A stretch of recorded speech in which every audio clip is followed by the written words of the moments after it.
Hi guys, Angel here. This is a follow-up to my last video where I showed you guys how to make Taiwanese milk tea.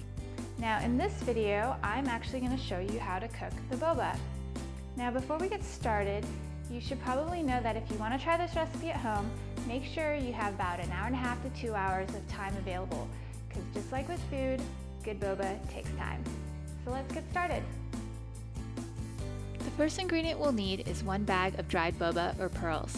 Now in this recipe, I'm using the good old-fashioned brown ones and not the quick cooking type. Next, we'll need honey. If you like your boba sweetened, then go ahead to gather 2 to 3 tablespoons of honey so we can add it to the mix. Just use whatever honey you have at home in your cupboards. Finally, brown sugar. If we're sweetening the boba, we'll want to add about an equal amount of brown sugar to add some depth and balance to the honey. Now that we've gathered our ingredients, we'll want to bring a pot of water to boil.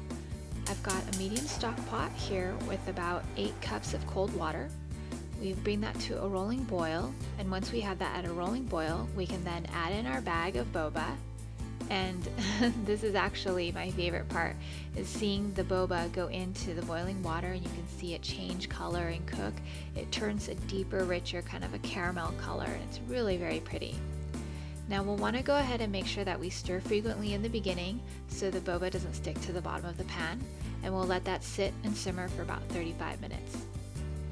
After 35 minutes, we will come back and add in our brown sugar and then our honey, and this is if we decide to sweeten it. If you don't want to sweeten it, you can go ahead and skip this step.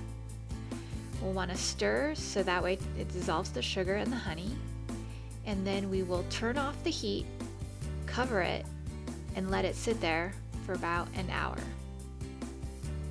During the hour, the boba will continue to slowly cook by itself.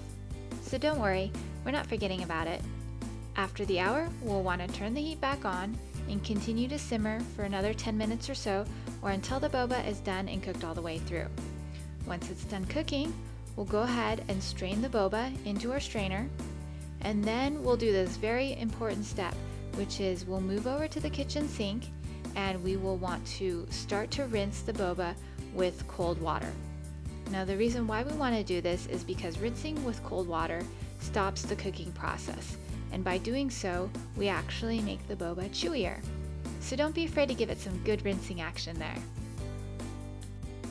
The final step, and I call this the secret step, is to make it extra chewy. And in Taiwan, this chewiness is also known as Q. So to do this, what we're going to do is we're going to put the boba in a bath of ice and water, and we'll just go ahead and give it a quick stir.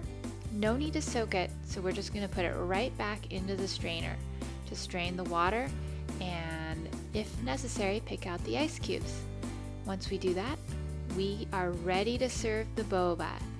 So there you have it, one big bowl of boba that's ready to serve for use in milk tea or desserts, or just even to eat by itself. Here's a closer look.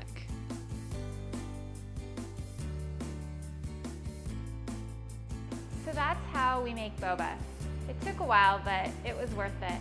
Now if you guys have extras, you can do boba over ice cream or boba over fruit.